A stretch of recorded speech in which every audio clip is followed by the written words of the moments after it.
Hello, Dr. Raeisi. This is our project for DE2-115.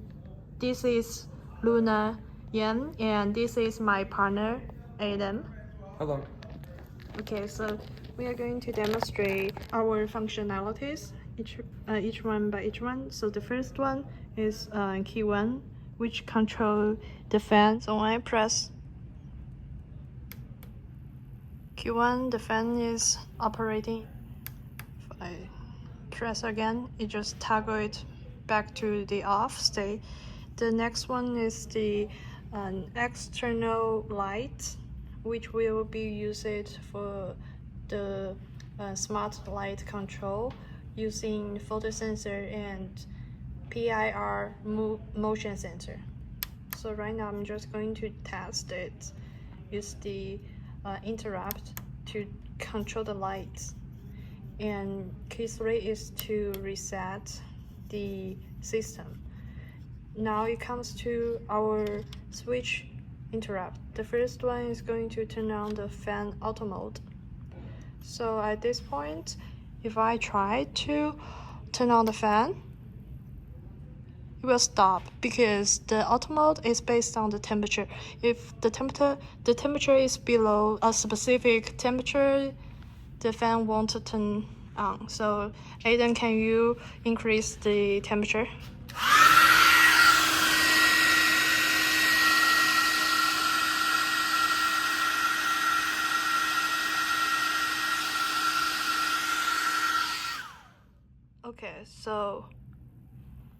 Okay, the fan is turned on. So because we connect one photosensor and the fan is very close to the photosensor, it will change the light for some reason and trigger the photosensor interrupt all the time. So this is not a software issue, it's just like the environment and the sensor is too close to the fan. But in another way, it shows that our system is very responsible and very accurate. Even we toggle the fan, you cannot stop it because it's on the auto mode. So it will turn on by itself. Let's try it again. See, it will come back. But if we turn off the auto mode and we close the fan, okay, it will stop. So right now the temperature is 37. Now let's check the another function. Let's say we want to test the smart light controlled by the photosensor and the PIO. So right now I just turn on the light auto mode and I cannot turn on the light because it's bright. The red LED cannot turn on, but right now I make it dark, and if someone is move around, can you move around to the PIR? So the red LED is turned on. It will turn off at a period of time. Can you move again? Yeah. So if at this point, if I move my hand, which means the day is bright, the LED red will turn off by itself because the photosensor is controlled it, and the PIR sensor is controlled it too.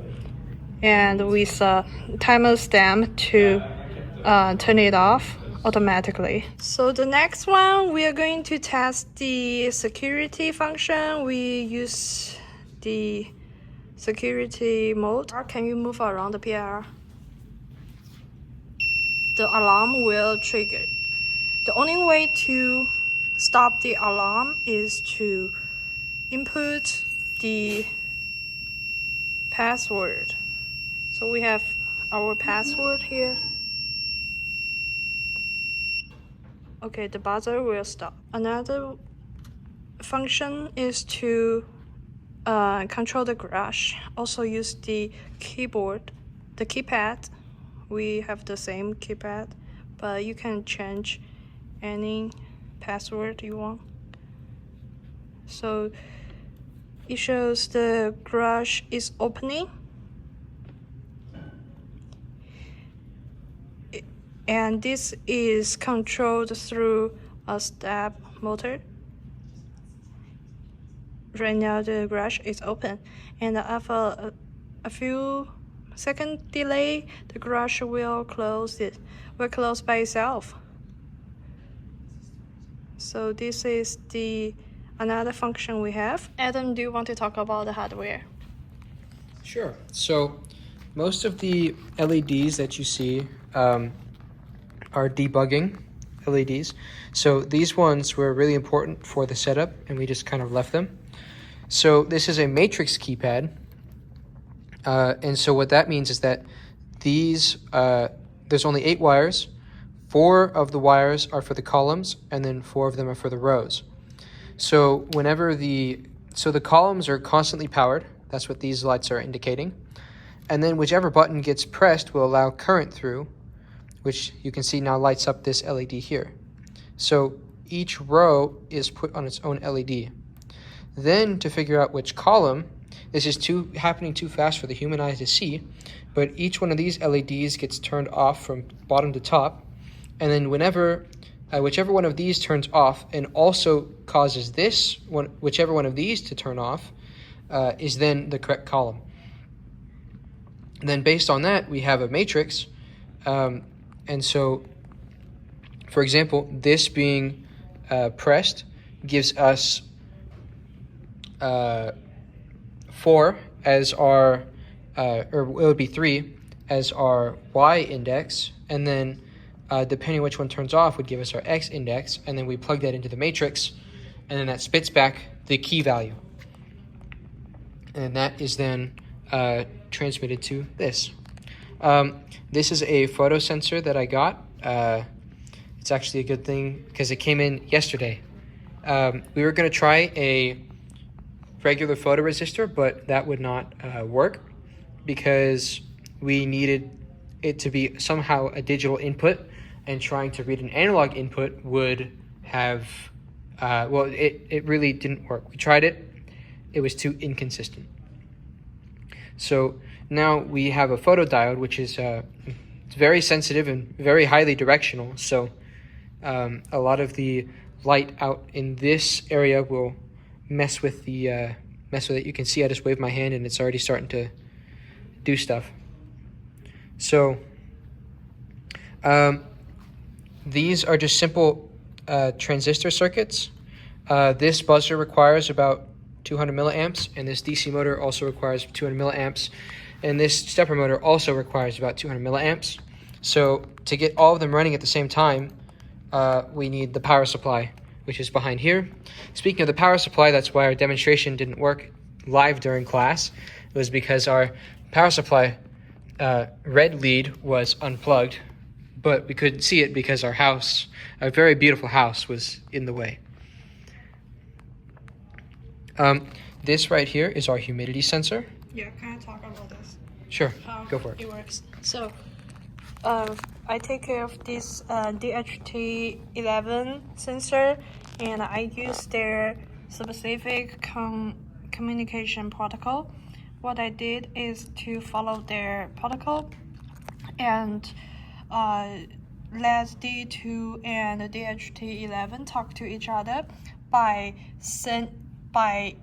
keep switch the GPIO direction as an input mode or the output mode. How I did this is to write 0 or 1 into the direction register in that GPIO pin.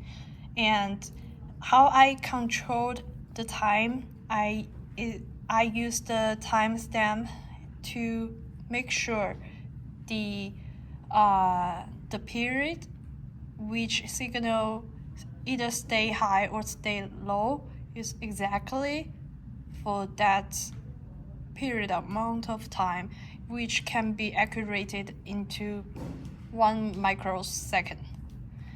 After that, we can experience 3 steps. The first one is to request the signal. The second one is to wait the DHT to response.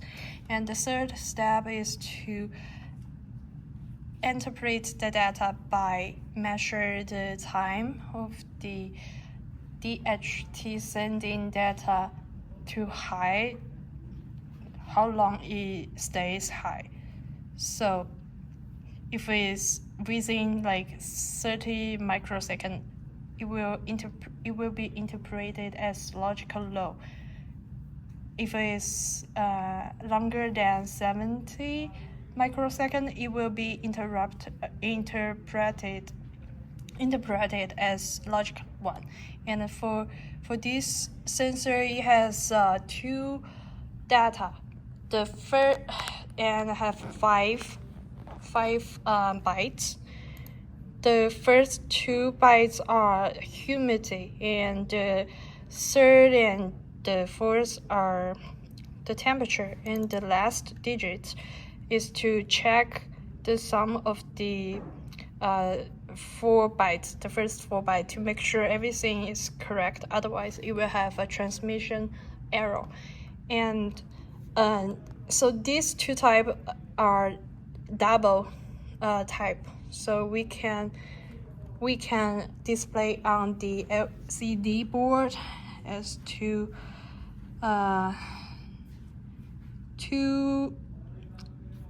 float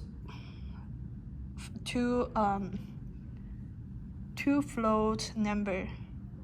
And so another component we used is LCD, which is built-in component from the FPGA DE2-115, and we add the component from QSYS.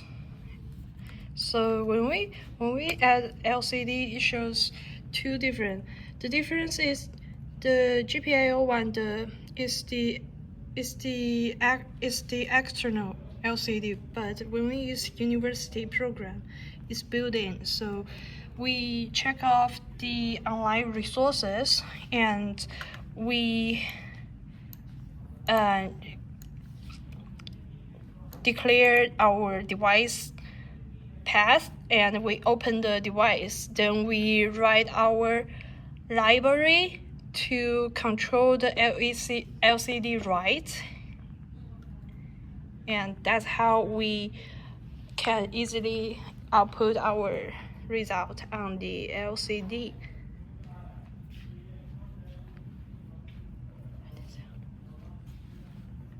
Do you need anything else? Sure. Okay, go ahead. So some future work and some attempted work was getting SPI. You can probably see that in our GPIO pinout. You'll see SPI.